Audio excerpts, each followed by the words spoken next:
तो सबसे पहले खुद एतमादी हासिल करने के लिए आपको अपनी खूबियां जानना होंगी।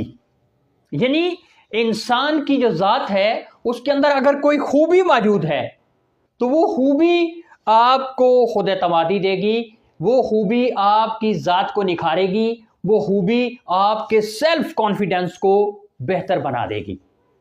अब ये खूबी कोई भी खूबी हो सकती है। आप स्कूल के स्टूडेंट हैं, कॉलेज के हैं, यूनिवर्सिटी के हैं।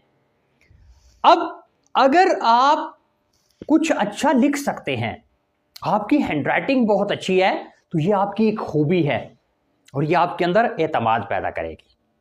आप अच्छा बोल सकते हैं, अगर आप एक अच्छे स्पीकर हैं तो आपकी ये जो स्पीकिंग स्किल है वो आपकी सलाहियत जो है वो आपके कॉन्फिडेंस लेवल को बहुत बढ़ा देगी।